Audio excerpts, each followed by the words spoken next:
नमस्कार उड़िया मंजू रोषे आपण को बहुत बहुत स्वागत। आज जो मैंने पिता खाती गोटे बढ़िया रेसिपी नहीं आसी जो मैंने खाती ना प्राय ए रेसिपी देखला भी इच्छा हे खायापी। देखो आज मु कौन नहीं यह गोटे साग आम साइड या गिमा बोली कहती या टे पिता लगी था से या पिता गिमा बोली कहती आपण साइड या कौन कहती निश्चय कमेंट कर जनइबे।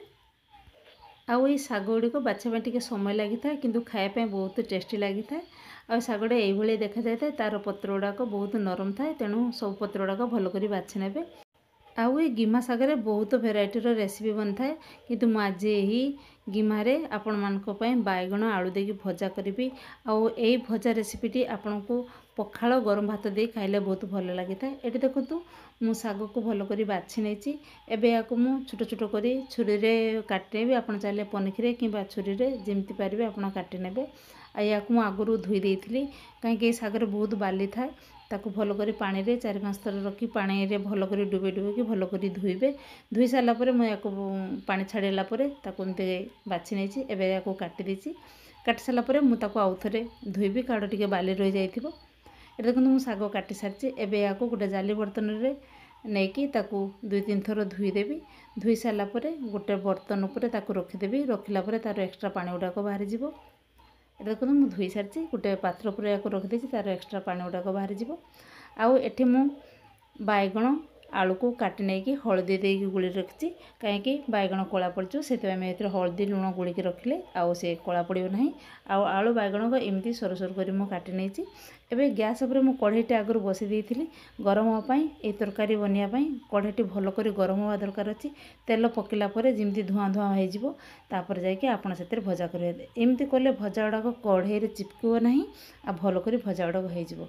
तेल एटी सोरिष तेल हो रिफाइन तेल हो आपन को जेटा पसंद आसे सेटा नेबे। एटी मु सोरिष तेल नहीं तेल गरम होबाद मु सब बैगण पकई देइथिली ताको भल कर गुड़ेकी मु 2 मिनट पे ढाकुणी घुड़ेकी रखी देइथिली। एटी गोटे साइड देखुनु बैगण हमर हो जाइछि एमती आराम रे करिकी आपन बैगण को सावधान कर उल्टेबे।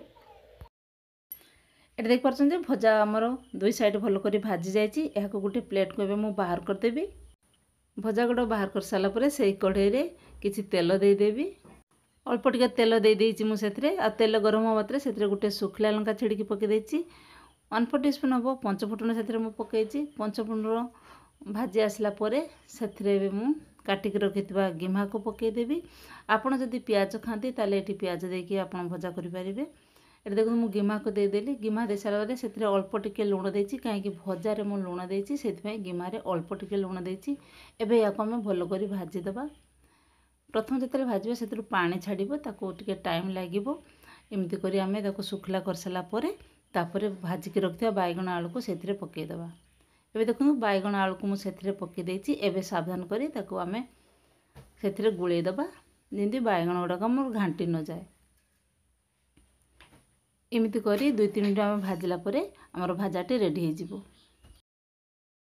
एठी देखि परछन्ती हमर भाजाटी रेडी हो गलानी। एबे गोटे प्लेट को मु बाहर कर देबी। आउ एबे गैस मु बंद कर देछि। प्लेट को एबे भाजा गुड़ाक मु बाहर करी आपनको देखौछि। आउ ए रेसिपीटी गरम भात किंबा पखाल दे खाइले बहुत भल लगी था। तेणु मु आशा करुछि ए रेसिपीटी आपनको निश्चय भल लागिबो। जदि भल लागे या थरे घरे बनातु। बनि साला परे आपनको अनुभव मो सहित शेयर करंतु। पुणी देखा हबो नुआ रेसिपी सहित। धन्यवाद।